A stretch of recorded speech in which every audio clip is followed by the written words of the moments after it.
Review start చేసే ముందు ఇది కంప్లీట్లీ నా పర్సనల్ ఒపీనియన్. మూవీ విషయానికి వస్తే మాత్రం ఫస్ట్ ఆఫ్ ఆల్ నాకైతే నచ్చింది. ఎందుకంటే 6 ఇయర్స్ తర్వాత ఎన్టీఆర్ గారిని ఒక సింగిల్ మూవీలో సింగిల్ హీరోగా ఎలా అయితే చూడాలనుకుంటున్నామో ఒక పర్ఫెక్ట్ ఎలివేషన్ మాస్ మూవీ అనేది కూడా ఎన్టీఆర్ గారికి కొరటాల శివ గారు ఈ మూవీ ద్వారా కూడా ఇచ్చారు.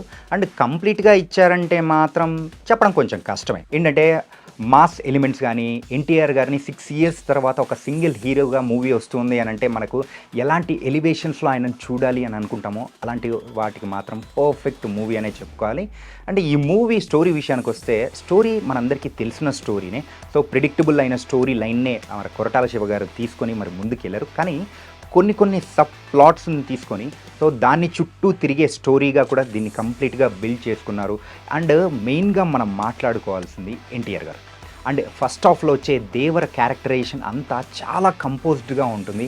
సో ఆనందం వచ్చినా బాధ వచ్చినా కానీ సో అది లిమిటెడ్గా చూపించే ఒక పెద్దరికమైన క్యారెక్టర్లో ఆయన్ని మాత్రం చాలా బాగా అనిపించింది. అండ్ సెకండ్ హాఫ్లో వచ్చే వర క్యారెక్టర్ మాత్రం అవుట్ ఆఫ్ ద బాక్స్. ఏంటంటే సో ఇప్పుడు జనరేషన్లో ఉన్న పిల్లవాడు, సో భయపడుతూ ఉన్న పిల్లవాడు, అంటే భయపడుతూ ఉన్న అబ్బాయి ఎలా ఉంటాడో ఆ క్యారెక్టరైజేషన్లో మాత్రం ఎన్టీఆర్ గారు చించేశారు. అండ్ ఫస్ట్ హాఫ్తో కంపేర్ చేసుకుంటే సెకండ్ హాఫ్ కొంచెం తగ్గినట్టు అనిపించినా కానీ ఫస్ట్ హాఫ్ మాత్రం గూస్ బంప్స్ తెప్పించే మూమెంట్స్ చాలానే ఉన్నాయి.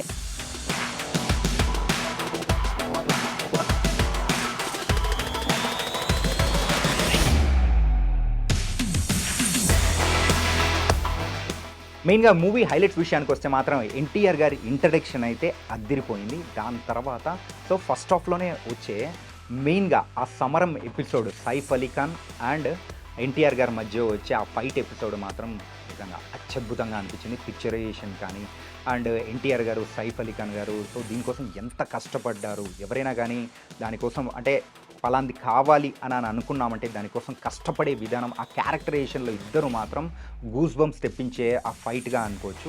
అండ్ లేటర్ ఇంటర్వెల్ ఎపిసోడ్ కూడా అద్దిరిపోయింది. మ్యాన్ ఆఫ్ మాసెస్ అని ఎన్టీఆర్ గారిని ఎందుకంటామో అని మరొకసారి నిరూపించారు. మెయిన్గా ఇంటర్వెల్ ఫైట్ ఎపిసోడ్లో వచ్చే ఒక మూమెంట్ అయితే మనం కూడా గ్లిమ్స్లో చూసాం. ఒక హాఫ్ మూన్ని కూడా ఫుల్ మూన్లా చేసేలా కూడా మిగతా బ్లడ్ అనేది కూడా వస్తుంది. ఆ మూమెంట్స్ అయితే థియేటర్ రెస్పాన్స్ నాకైతే నిజంగా అద్దిరిపోయేలా అనిపించింది. ఇంకా నెక్స్ట్ సెకండ్ హాఫ్ విషయానికి వస్తే మాత్రం వర క్యారెక్టర్ సెకండ్ హాఫ్ అంతా వరల్డ్ బిల్డింగ్ నుంచి మొదలవుతూ ఉంటుంది. సో భయపడుతూ అమాయకంగా ఉండే వర ఏం చేస్తాడు ఏంటి అనేది సెకండ్ హాఫ్ కంప్లీట్గా ఉంది.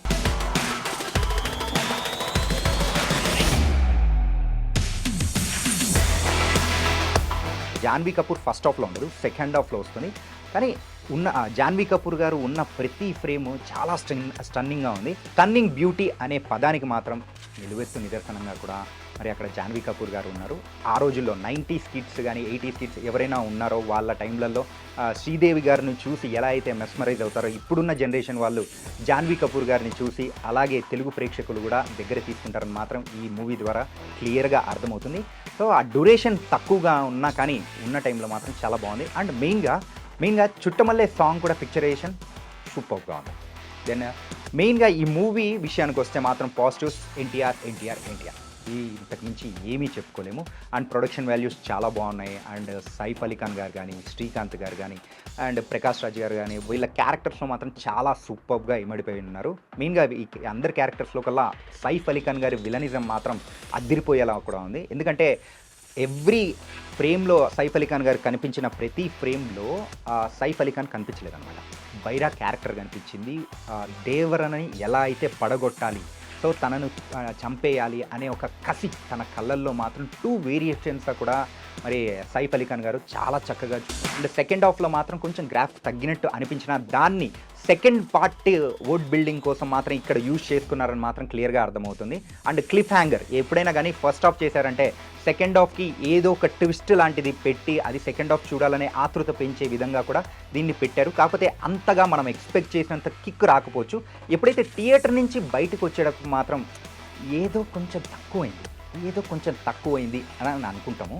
సో ఆ కొంచెం లోటు అనేది మాత్రం ఖచ్చితంగా ఉంటుంది. అని ఆ లోటును మాత్రం సెకండ్ పార్ట్లో కొరటాల శివ గారు తీర్చేస్తారేమో అని మాత్రం అర్థమవుతుంది. అండ్ సెకండ్ పార్ట్ కోసం కూడా ఈగర్గా వెయిట్ చేస్తూ ఉన్నాము.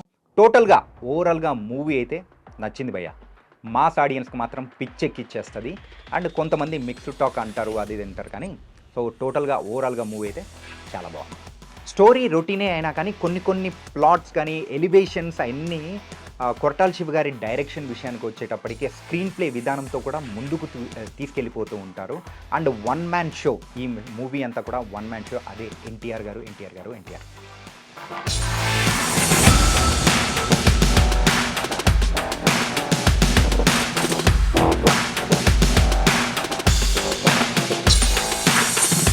ప్రొడక్షన్ వాల్యూస్ విషయానికి వస్తే మాత్రం ప్రొడ్యూసర్స్ ఈ మూవీ గురించి ఎంత కష్టపడ్డారో కళ్యాణ్ రామ్ గారు కానీ, సుధాకర్ గారు కానీ వీళ్ళందరూ చెప్తున్న దాని ప్రకారం అయితే మూవీ గురించి చాలా ఖర్చు పెట్టారు. ఒక డిఫరెంట్ వరల్డ్ని మనకు చూపించాలి, అందులోకి తీసుకెళ్ళాలి అనుకున్న దాంట్లో మాత్రం ఖచ్చితంగా 90% సక్సెస్ అయ్యారని చెప్పుకోవాలి.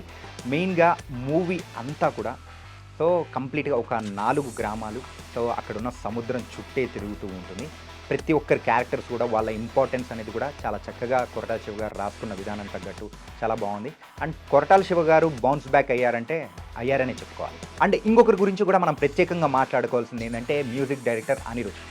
సాంగ్స్ విషయమైనా కానీ, బీజిఎం విషయమైనా కానీ, ఫైట్స్లో వచ్చేటప్పుడు బ్యాక్గ్రౌండ్ మ్యూజిక్ అయితే నిజంగా అద్దిరిపోయింది భయ్య.